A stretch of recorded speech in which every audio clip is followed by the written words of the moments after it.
Hello, everybody. Happy Peaceful Tuesday. Yes, it's a Tuesday.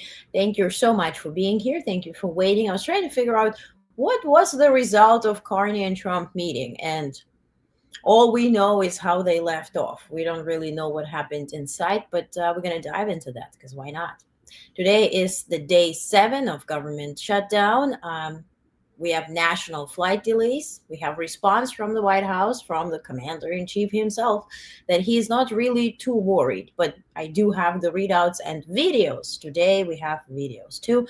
We're also going to talk about National Guard being deployed to different cities and being sued for being deployed to different cities. And altogether, this briefing covers Trump's threat to use Insurrection Act, shutdown impacts on airports and federal workers, Canada's PM Carney's Oval Office meeting with Trump, Israel marking 2 years since October 7th attack, and key global updates on Ukraine, Gaza, Taiwan, and defense. So, a packed meeting. And thank you once again for being here. Hi, Tidy Whitey. Hello. Yeah, you are ready to hear some factual news. Diving around looking for facts gets annoying. I feel you. That's what I'm here for. That's what I'm diving and doing all the day. Hi, Just Lindy. Hello. Hi, Esther. Hello. Hi, Sean. Hi. Well, if Mark Carney doesn't get an Academy Award for his performance, the system is rigged. Yeah. Hello. Hi, Stephen. Good day. Hi, Morgan. Hello.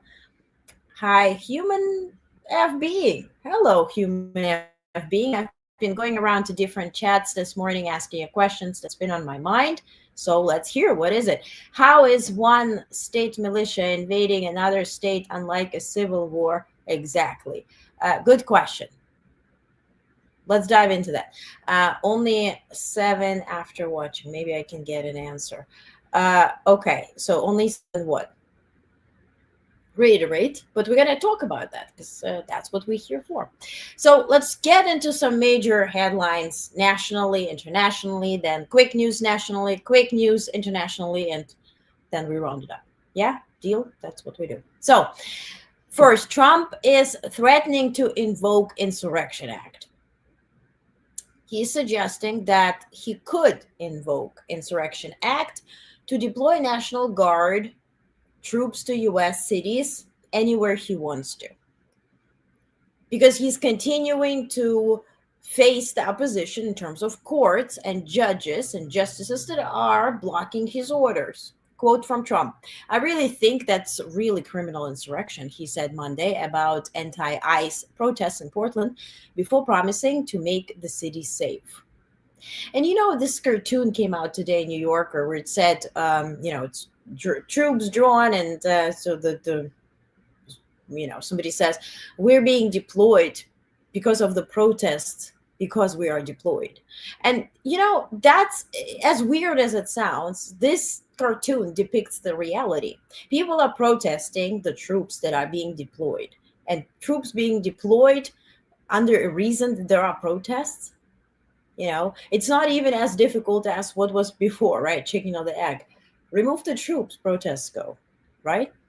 Federal agents are also on the ground in Chicago, where protests have erupted against immigration enforcement. Meanwhile, Texas Governor Abbott posted a photo showing Texas National Guard troops departing to Illinois. Now, let's not forget the fact that actually National Guard is under the jurisdiction and under control of the governor of a particular state.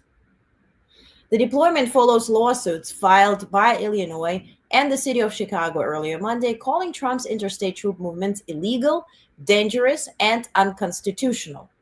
And to your point, human F being, this is an insurrection of a particular state. So if anyone were to employ the idea or invoke Insurrection Act, that could be that particular state, like Illinois, because it's being invaded by the National Guard of Texas without any invitation. If somebody enters your house, tries to create some type of order inside your house, your community, without any invitation, or without being even allowed to do so, then it's an invasion, isn't it? Same story as when we talk about drones flying over Germany, Romania, Denmark, and all, right? All that, add them together. That's also an invasion of a sovereign state in their airspace. Same story here. The deployment follows lawsuits, as I mentioned, as hundreds of National Guard troops from Texas prepare to patrol Chicago. The president's threat to invoke a federal anti-insurrection law has further escalated his legal confrontation with Democratic-led cities over presidential authority. And again, it kind of makes sense if Illinois and Governor Pritzker would say, I'm invoking, or I'm asking to invoke, the Insurrection Act because my state is being invaded by the National Guard of Texas. And they're trying to create some type of order, and I didn't ask for it, nor there is credible evidence that there's a need for it. But we have Washington, D.C. talking about Insurrection Act because of protesters inside a state protesting the fact that the troops from another state are invading them. Make that make sense. Human F being says, thank you. I've been waiting for someone else to get there for hours. Boom, we got there. The Union is once again under Confederate attack, Morgan. Yeah, I agree. But see, this is my problem. And I'm tired and not tired, actually, to repeat it every single day. The problem that we're facing is because we have created or normalized some type of a gray zone. No rules for these people, lots of rules for these people. The sovereign borders are sovereign borders. There's UN Charter, right? For if we think globally. But then Putin or somebody, and Putin, happy Haba Baba birthday, hope it's last one. Today's his birthday. He's allegedly 73, but who knows? You know, when somebody's invading another country, taking it by force, we're still negotiating and trying to please that person. So we are neglecting the rules we fought for. We, meaning our human race, with World War II. We fought for acceptance of sovereignty of different states. We are neglecting it by accommodating murderers and invaders. Now zoom in. Zoom in inside the United States. We do have sovereign borders of every single state. Yes, we are United States of America. But if National Guard, that are troops under control of us, governor of a state, is being deployed to another state without any invitation, what is it then? Drones flying over somebody's airspace without invitation or legal jurisdiction. What is it then?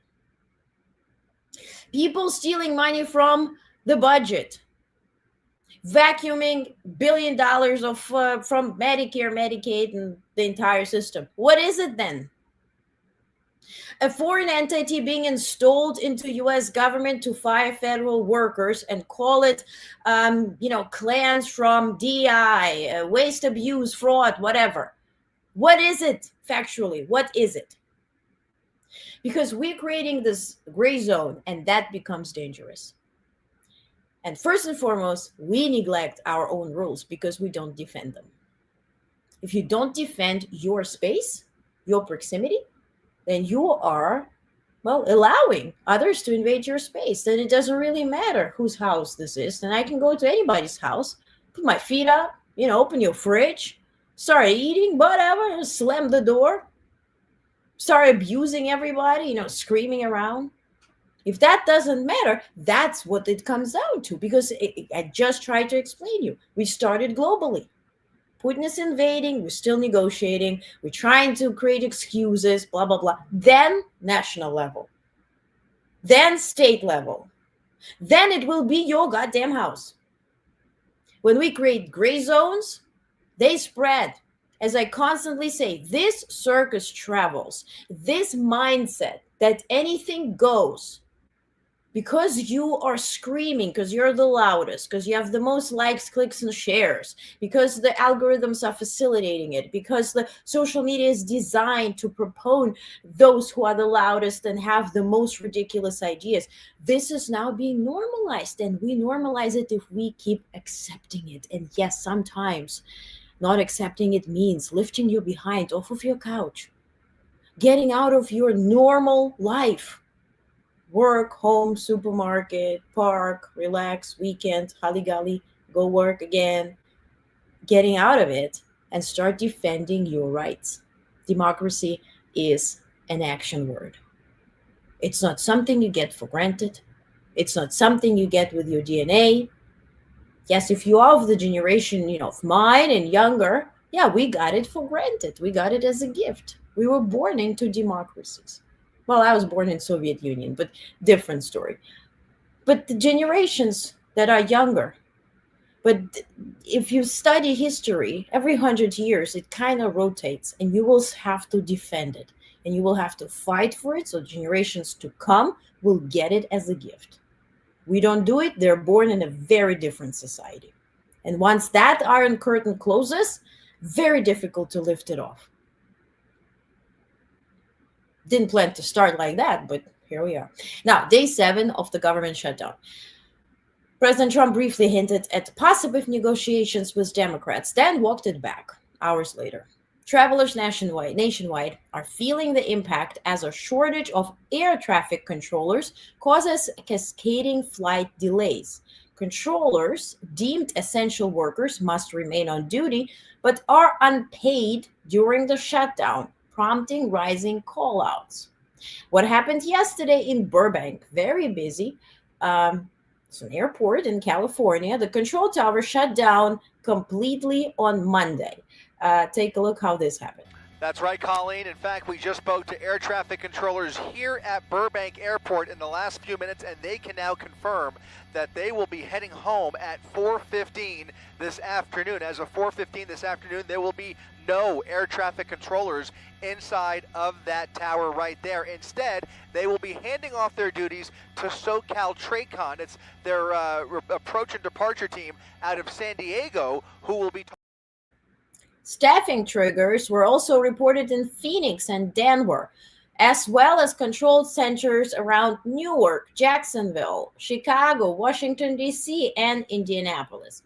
Then, why do they do this? Yeah, workers are furloughed, or those essential workers have to show up, but they still count on being paid later because bills are due. Nobody has shut down your bill department.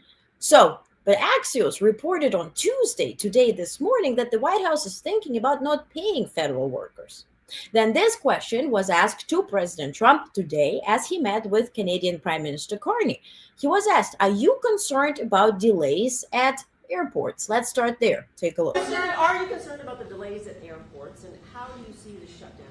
Oh, sure. I mean, they're all Democrat delays. There are delays at the airport. That's standard. And again, this is something that every day we put forth a bill. It's just a continuation. It's a very simple thing to sign and very simple to do. And I really think that these are people that I think they have nothing to lose. They have a party that's out of control. They have no leader. Nobody knows who the leader is. I look at people with very low IQs like Crockett, this woman Crockett. I never met her, but she's a low IQ individual. Then he started talking about Democrats not having a leader. He, disgracefully commented on Schumer's and Jeffrey's efforts to find some type of deal and fight off this government shutdown. But then he somehow compared Democratic Party to Somalia. Very unrelated comment. But then House Speaker Mike Johnson also touted the idea of not paying federal workers. Take a look. It is true that in previous shutdowns, many or most of them have been paid for the time that they were furloughed. But there is new legal analysis. I don't know the details. I just saw a headline this morning. I'm not read in on it, and I haven't spoken to the White House about it. But there are some legal analysts who are saying that that may not be appropriate or necessary in terms of the law requiring that back pay be provided. So I'm sure that'll be there will be a lot of discussion about that. But there are. And if you're such Christian and pro-worker, Mike Johnson, why didn't you call the White House when you saw this headline by Axios, as I reported? Isn't that something you should be aware of and fighting for the people? We the people for the people? Nah. Trump was asked about not paying federal workers then also at the White House today. Take a look what he said. President, is it the White House's position that furloughed workers should be paid for their back pay? I would say it depends on who we're talking about. I can tell you this, the Democrats have put a lot of people in great risk and jeopardy, but it really depends on who you're talking about. But for the most part, we're going to take care of our people. There are some people that really don't deserve to be taken care of, and we'll take care of them in a different way. Okay? Thank you. Why do I have a feeling that it will really, really, really matter who you voted for as to whether you're going to be paid or not as a federal worker who has been furloughed and promised to be paid? Finishing major headlines nationally, we have a tropical storm. Well, Jerry.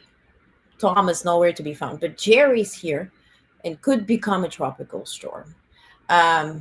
Without going into any anxiety or whatever, we have always different type of ways or models to predict it. So tropical storm Jerry this week, an unusually late addition to 2025 hurricane season. The storm is expected to pass near Northeast Caribbean in coming days, but is unlikely to threaten the U.S. mainland, as an advancing cold front will likely steer it out of the sea. So if you're, again, planning to travel somewhere near there, the showers, the storms, maybe you should reconsider a tiny bit of a delay. But who am I to judge? Now, internationally, of course, big news. Trump met with Prime Minister Carney at the Oval Office today. Here are some pool spray, right? When they meet at the Oval Office, sit in front of a bedazzled, at this point, Hobby Lobby-like looking fireplace. And then people are screaming at them, the reporters, and they're at the delegations are seated on those couches. That's called pool spray. So during the pool spray, there were some, mix of diplomacy and stupidity and crazy stuff and theater. So here's some few readouts. For instance, Prime Minister Carney said, "Canada stands behind all your efforts in Gaza, Mr. President." Trump said, "I want to acknowledge our great ambassador to Canada. Is he doing a great job?" "Yes," says Carney, "he's doing a great job." Meanwhile, the Hoekstra, whatever his name is, the ambassador to Canada, has caused a lot of criticism because he said the elbows up movement against the United States, it's very diminishing to United States. So actually, whether he's doing a good job or not is very questionable, and rather not than yes. But okay, let's call it diplomacy. Trump also said Detroit was emptied out and moved to Canada. Now they're coming back. We have 17 trillion of investment now, and Biden had less than 1 trillion in 4 years. Yeah, because Biden had actual numbers, and you have some very interesting thing, but has nothing to do with any statistics. This has never happened anywhere in history, he says. Trump added that U.S. and Canada compete for the same business and linked Canada's migration trends to Biden's open border policy. Quote, "We're calling them," then he shifted somehow to, I guess, Venezuela, because he started talking about water drugs. We call them water drugs because they come by water. Obviously, it has nothing to do with Canada since map and geography, but take a look at it. We call them the water drugs, the drugs that come in through water. They're not coming. There are no boats anymore. Frankly, there are no fishing boats. There's no boats out there, period. If you want to know the truth, we're saying, does anybody go fishing anymore? It's Venezuela related. I will read out. We ended our diplomatic connection with Venezuela. We're about to invade it, I guess, or it seems like. But we talk about Venezuela in a second. Somehow it made it into this briefing because those were the best hits. It was about Kamala Harris losing in a landslide. Not true. It was about some weird statistics, criminals pouring over the borders. Meanwhile, the White House sent the press release saying the border crossings, legal and illegal ones, are as low as in 1970s. But it all doesn't matter because those are the greatest hits. You just have to get through them to get to some type of information. Then Trump returned to tariffs. Quote, "We will be having tariffs on Canada. We always had tariffs. Actually, Canada charged us big tariffs on agriculture. We're king in being screwed on trade." Not true. Actually, who was screwed in those trade relations was actually Canada. And what's very interesting, we always have to keep it in mind, because as much as the United States through decades has dislocated its production to China and other countries, we have boosted our software production, and so our services, so to speak. So we export way more services than we buy. So if we were to include, as normal person would do, services with products and put it together as to calculate our so-called imbalance in trade and in export and import, actually we would see a surplus in services because no country is buying as many services from us than we do. So it balances the product. But who is here actually caring about facts or something that does make sense? It's all about big headlines. Speaking of that, Trump blamed prior U.S. presidents for imbalance. And when asked why a deal hasn't been made, he said, well, because I also want to be a great man, too. Well, take a look. Azerbaijan, Armenia? No, this one. So then what's holding things up? If he's a great man and you want to do a deal with Canada, why aren't you? Because I want to be a great man, too. Makes no sense, but allegedly it's funny. Then he also joked about merging Canada and United States. Take a look. Azerbaijan, Armenia, disabling Iran as a force of terror. And now, and I'm running out of time, but this is in many respects the most important. The merger of Canada and the United States. That wasn't where I was going. James says, hi, everybody. I don't think I'll be flying anywhere anytime soon. It's worth to recheck or double check, right?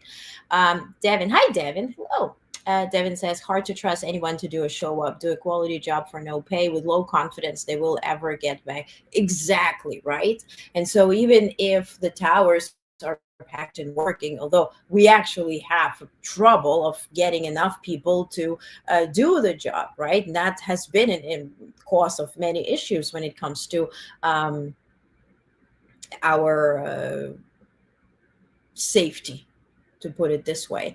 But yeah, when somebody is knowingly showing up knowingly that they're not going to be paid, then what we're counting on somebody's decency and professionalism, and that's questionable.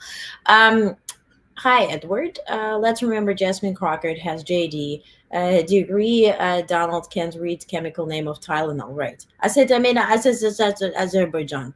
Exactly. Esther says water drugs come from Great Lakes bordering USA. Yeah.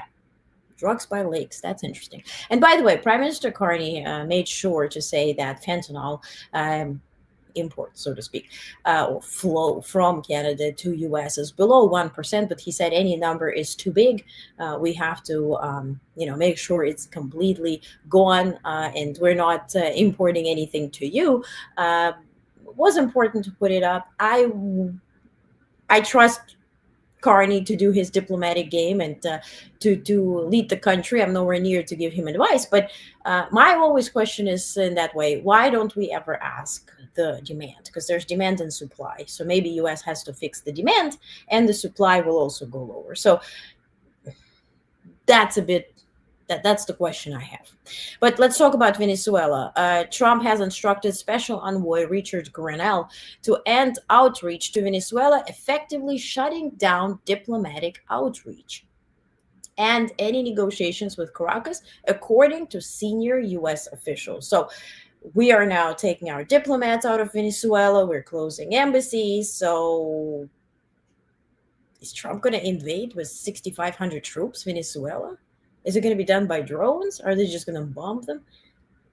Who knows? But Maduro, who, is authoritarian. Yes, he used Putin in 2009 to stay in power. For that, he gave them gold reserves to be stored in St. Petersburg. At that point, Putin sent him the Wagner Group to help Maduro stay in power. And, Venezuela is very much related and in cahoots with Russia. So my always question is, or my initial question was, did Putin give Trump the idea about Venezuela? Because that would actually put in favor of Putin, where he could play that mediator between Trump and Maduro and say, okay, I'm going to, take out the spasm, and so to speak, and I will handle this situation. For that, I'll keep your gold reserves. That's just my, background thinking in that way. Of course, today is also October 7th, and Israel is marking 2 years since Hamas 2023 attack that killed 1,200 Israelis and took 250 hostages. 48 hostages remain in captivity, 20 believed alive. The violence reshaped Israeli society, often described as Israel's 9/11, and triggered a prolonged Gaza war that has killed over 67,000 Palestinians, most women and children, according to Gaza's health ministry. Ceasefire talks continue in Egypt as mediators work to advance President Trump's proposed peace plan. But meanwhile, if you put any legitimate channel on, Israel is bombing Gaza. Now, Taiwan's president, Lai Ching-te, he praised Trump today. First of all, he went to give an interview on a right-wing podcast where he said that Trump should get Nobel Peace Prize if he will manage to convince Xi Jinping not to take over Taiwan. Very smart move. I mean, Zelensky tried it earlier.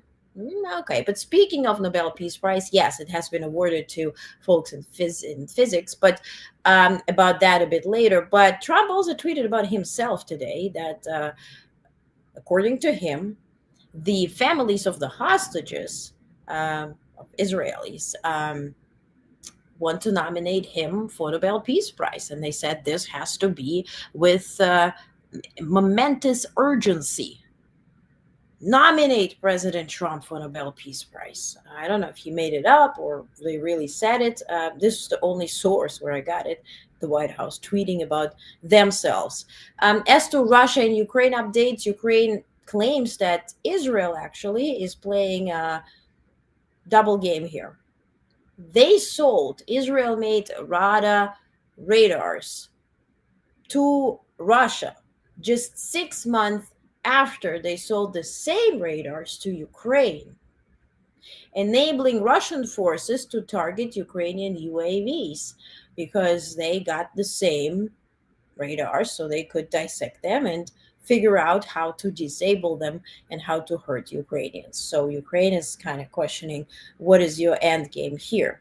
Meanwhile, Moscow says it awaits U.S. decision on those Tomahawk missiles. And, well, Trump also said, I have to ask what Ukrainians will do with it. Are they going to really go deep inside Russia? I don't think this would be fair. So he is not going to send Tomahawk missiles. If he will do, I'll be the first to say, hey, I was wrong. But it doesn't look like that. But Moscow said, here's a warning, because those missiles can also carry nuclear warheads. So we would not suggest to do that. Now, Russia's Rosaviatsia,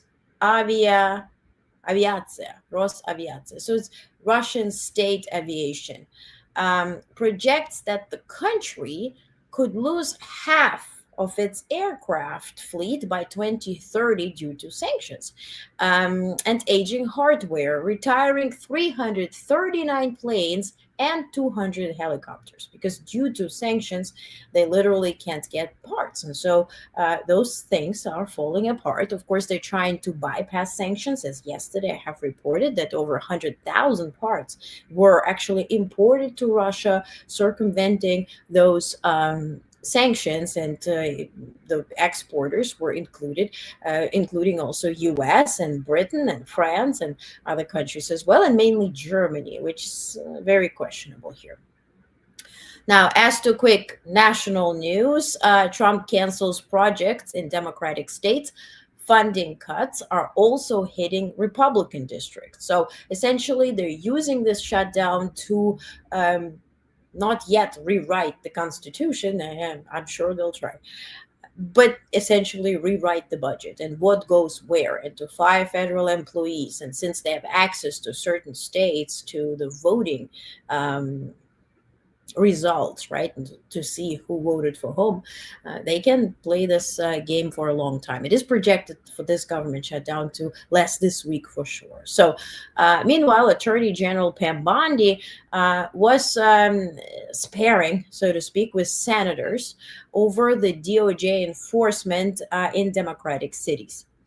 Without presenting you all as long clips, I want to show you a 2-minute clip by Adam Schiff, who is kind of summarizing this whatever session that was, because essentially Pam Bondi didn't really answer any questions, rather than pushing back for Democrats abusing Trump, hating Trump. She said to the notion where she at some point mentioned, "I wish you would love your people as much as you hate Trump," and stuff like that. But he's doing a pretty good summary here. Take a look. Let me do this, because I think it's valuable that the American people get a sense of what you've refused to answer today.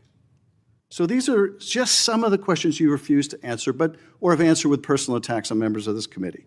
You were asked whether you consulted with career ethics lawyers, as you promised you would do during your nomination hearing, when you approved the president receiving a $400 million gift from the Qataris. You refused to answer that question.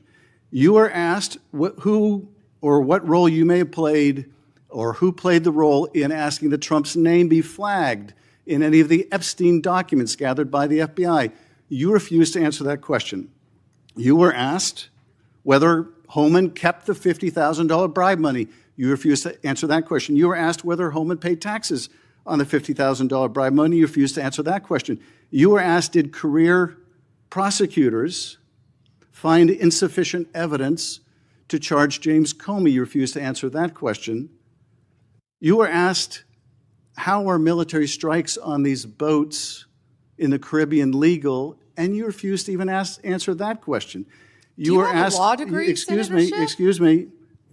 You were asked, did you discuss indicting James Comey with the president? You refused to answer that question.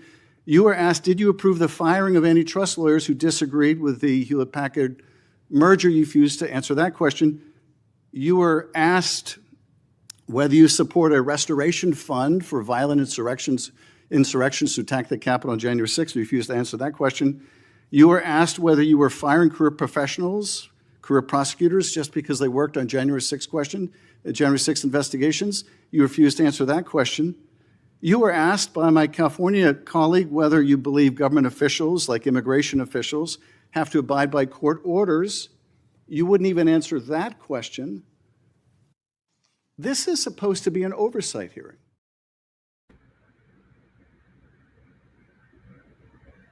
So much to that. More headlines. The Pentagon eased its new press restrictions after pushback from major news outlets. Remember, they said that you can enter any room within Pentagon only with an escort, with the written permission and all that kind of stuff. Also, CIA's deputy director demoted the agency's top lawyer and assumed the role himself. Trump left the door open to pardon Ghislaine Maxwell. OpenAI announced a deal to use AMD chips weeks after signing with NVIDIA. International student arrivals to the U.S. fell 20% this August. Check it out right here. This is the biggest dunk here is COVID, and then you see 73,802 students fewer right now due to those visa restrictions, and altogether the situation in the United States. This is the steepest drop since COVID. More headlines. Take a look here. Boom, remove it. Harvard faculty report widespread great inflation and folks actually being absent. Even when they paid for their tuition, they got their visas, but they kind of don't show up to classes because people are physically afraid. A Harvard professor was placed on leave after shooting rats with a gun near synagogue. The shutdown is delaying also Social Security adjustment data for 2026. A judge refused to block Trump's deployment of National Guard to Chicago for now. A hearing is set later for Thursday. Now, Fifth Third Bank will buy Comerica for $10.9 billion in stock, forming the 9th largest U.S. bank. Also, a congressional probe finds China purchased $40 billion in advanced chip making gear despite export curbs.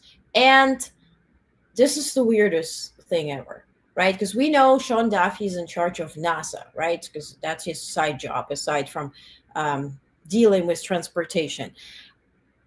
But you know how much funding they cut for NASA? Bill Nye warns that Trump's NASA cuts are extinction level, slashing science missions up to 47%. Meanwhile, Sean Duffy is discussing to bump the asteroid or whatever that was, that in whatever 100 years has like 4% probability to hit the Earth, and so they want to bomb it. But then the biggest probability there that it's somehow gonna also hit the moon. And he said, oh, maybe it should just hit the moon. If you have no idea what the moon does to Earth and how it's controlling our waters and system, I mean, if you're really uneducated to that type of level, then yeah, you certainly are willing to bomb something that will hit the moon. And I'm not making this up. I reported on that a couple of days ago. It's ridiculous. Now, in some defense news, Trump has nominated Mark Roosevelt Diddleson for Assistant Secretary of Defense for Homeland Defense and Hemispheric Affairs. Lockheed Martin's Sikorsky unit unveiled a new Nomad series of autonomous uncrewed aerial systems, runway-free and adaptable for combat, resupply, and rescue missions. The Army has deactivated Army Futures Command after 7 years, merging it with the Training and Doctrine Command into new entity called T2COM, Transformation and Training Command. Germany also plans tougher drone laws after multiple intrusions closed Munich airport overnight. NATO members have reported a surge in drone activity over critical infrastructure. You know what Putin will do with your laws? Violate them.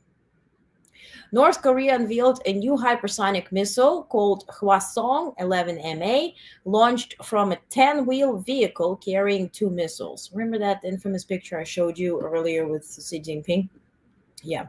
The Pentagon's nominee for Indo-Pacific Affairs, pay attention, especially if you care about Taiwan. The Pentagon's nominee for Indo-Pacific Affairs backed Trump's call for Taiwan to spend up 10% of GDP on defense and buy more from the United States, and confirmed that the AUKUS nuclear sub-review is underway. They probably don't want to sell that to Australia.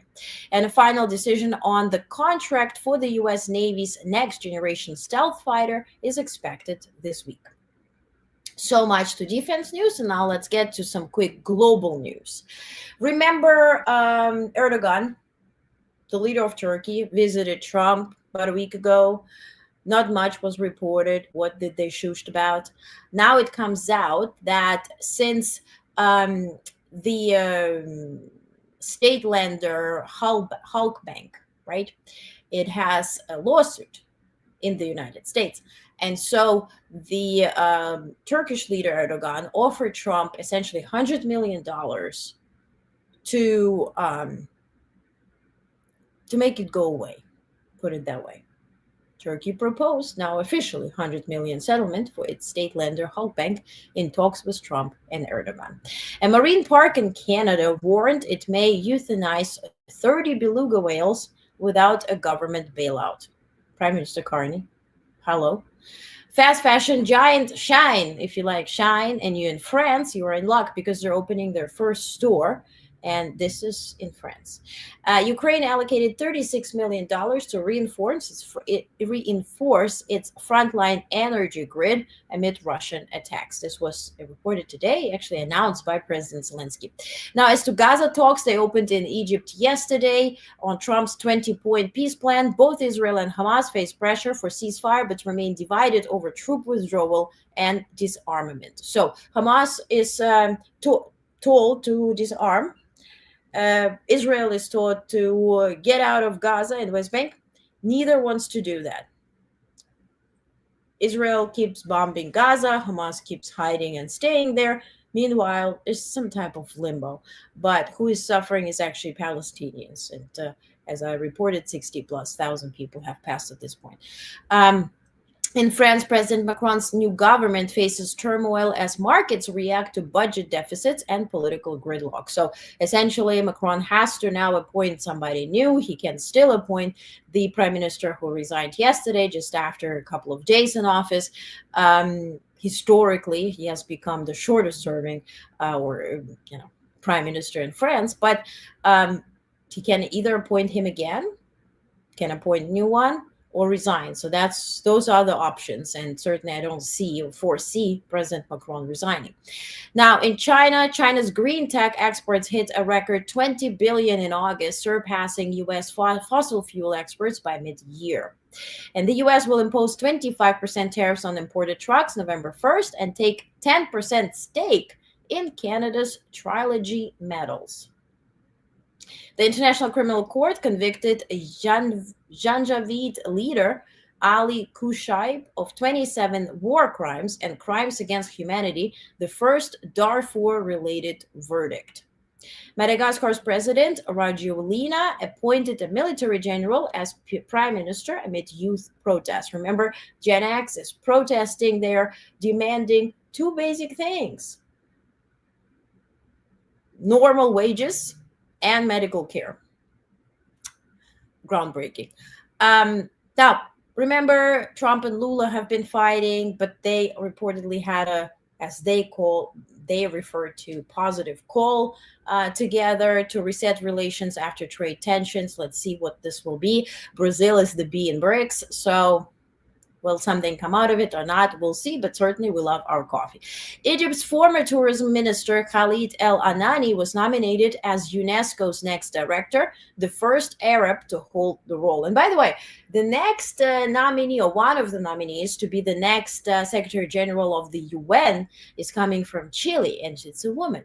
And this could be the first female Secretary General of UN. So the votes will be starting next year. Nobel Prize in Physics awarded to John Clark, Michael Deboré, and John Martinis for advances in quantum mechanics. And this comes in addition to those nominees that were awarded yesterday. Now, this was in Sweden. And a bit of a deep dive about Syria's elections. Syria has held its first parliamentary election since the collapse of Bashar al-Assad's regime, marking a tentative step toward political transition after 13 years of war. The indirect vote filled 119 of 210 parliament seats. Interim President Ahmed al-Shara will appoint 70 more lawmakers, and 21 seats remain pending due to delayed elections in conflict zones. Most winners hail from Sunni majority. Women hold about 5% of seats, down from 6 to 13% in Assad-era parliament.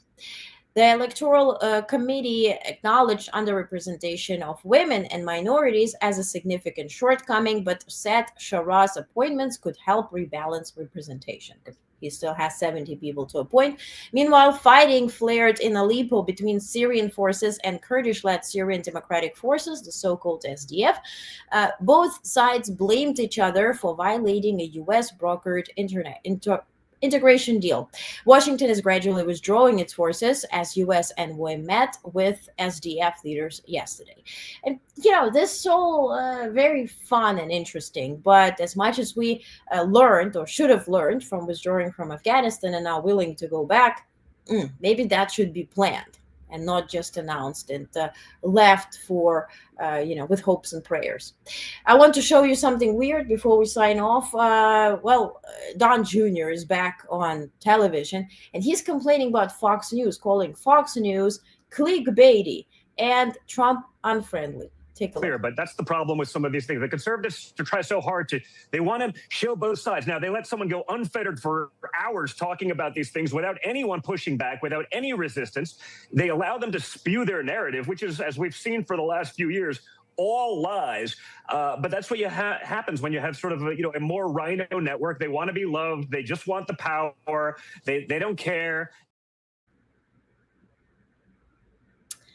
This is Fox News today. You have Trump here talking to 10,000 Navy guys, and then you have Kamala whining that she didn't get blown out. What kind of contrast was that this weekend? What a difference the presidency makes, Jesse, right? I mean, we are now totally over that destructive, stupid era of toxic masculinity, and now we're in an era of real masculinity, thanks to the bold, muscular leadership of President Trump and our Secretary of War, Pete Hegseth.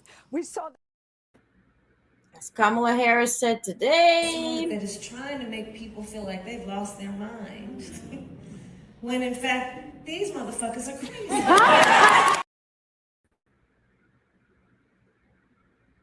Coming up, UK Prime Minister Starmer begins his trip to India tomorrow, and the annual meteor shower peaks tomorrow night. So the stars will be falling, and you can, make wishes, which is great. I want to show you a video that is left me speechless. When we talk about Ukraine, we often refer to the full-scale invasion that started 3+ years ago. But we often neglect that the war in Ukraine and the invasion, brutal invasion by Russia, started in 2014. And this video, it is AI generated, but it's taking a picture of a boy who was about 7 in 2014. How did his life progress? As we remember where you were in 2014, now it's 2025, 11 years ago, perhaps you had different jobs. Perhaps you were studying and now you're working. Perhaps you were single, now you have a family. But in Ukraine, this is a state of war. Take a look at this video. Made me think.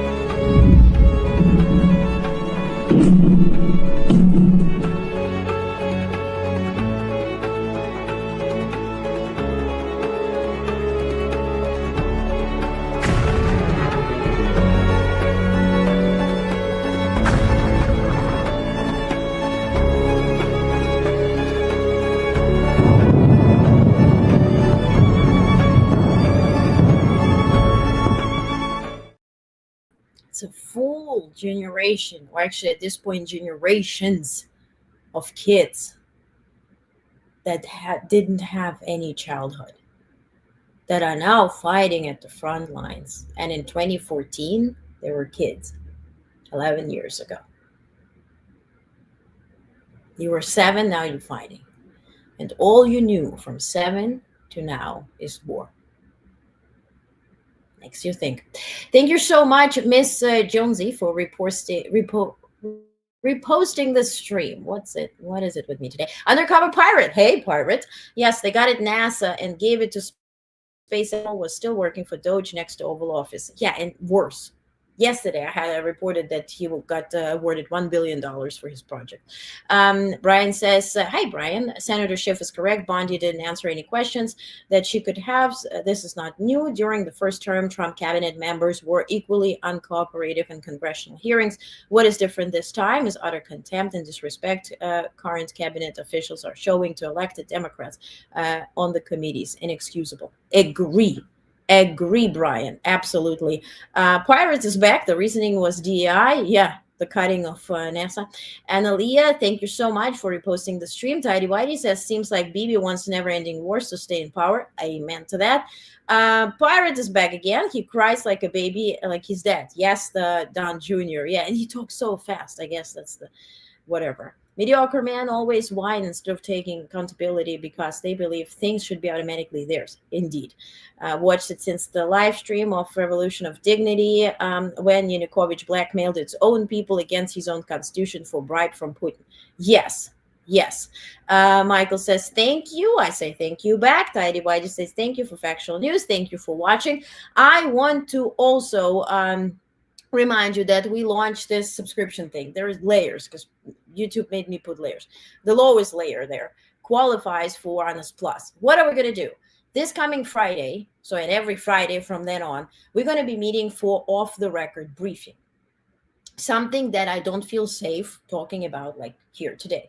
For instance, this coming Friday, we're going to talk about Peter Thiel giving 4 lectures on Antichrist situation and how U.S. should have fallen for Britain, how they are remodeling Britain to then unite with U.S. Then also we're going to talk about Curtis Yarvin, what he plays there as a role, how it is connected to CBS News and Barry Weiss, what is going on there, what's next after Project 2025.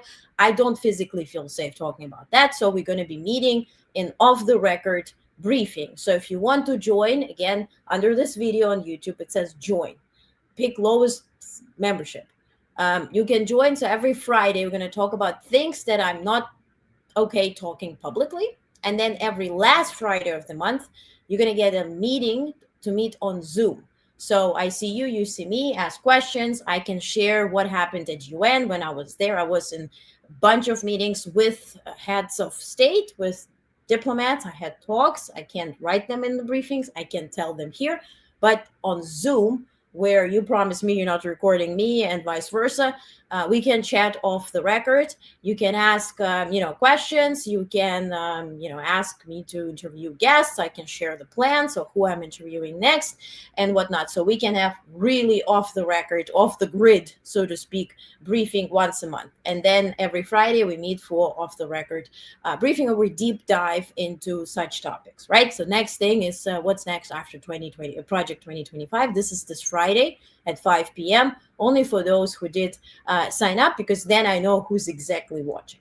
Okay, so please consider it. It's like $9.99. The YouTube gave me the lowest. I picked the lowest. So check it out if you're interested. I would love to see you there, just to be sure and just to be safe. Okay, again, news briefings, these live streams always stay free, always stay accessible. I believe in free factual information. This is my love language. So your news briefing is coming shortly. If you're not subscribed yet, if you're on Substack, search for Onest, O-N-E-S-T, Onest. If you can't spell, you're lucky here. Honest, without the H. And if you want to subscribe on the website, it's onestnetwork.com, O-N-E-S-T network.com. And you'll get your free briefings Monday through Friday. Then Friday, deep dive. Last Friday of the month, we meet on Zoom. Okay? Please consider it. If you want to ask questions, ask me questions. Also, once you join, if you decide so, you join to this hidden group, or Honest Plus, as I called it. Everything is plus at this point. You can also submit questions prior, so I can do research and also tell you about the topics that you're interested in. Okay? Done. That sounds awesome, says Tidy Whitey. Thank you, thank you, thank you. I really, this is the point of being safe at this point. I say things that, human being, I think, was commenting in the beginning that nobody could call a thing about invasion of states and civil war comparisons, because people are afraid. And I do understand them. And I do get a lot of shitty messages. And I just want to be safe when I talk about things, that I wouldn't say publicly if I wasn't asked to do so. So I really want to have some close community there. Okay, so please consider it's a join button right underneath this thing. And of course, this will help me to run this operation. We have no sponsors. We're just donation based, very independent to the most degree that it is available. And so I really want to keep it that way. But your help will be super, super appreciated. Of course, like this, share this. Please subscribe so more people will get to see factual news. That is so important these days. Okay? All right. Thank you so much for being here. I'll see you tomorrow and have a safe, peaceful day. Have a good one.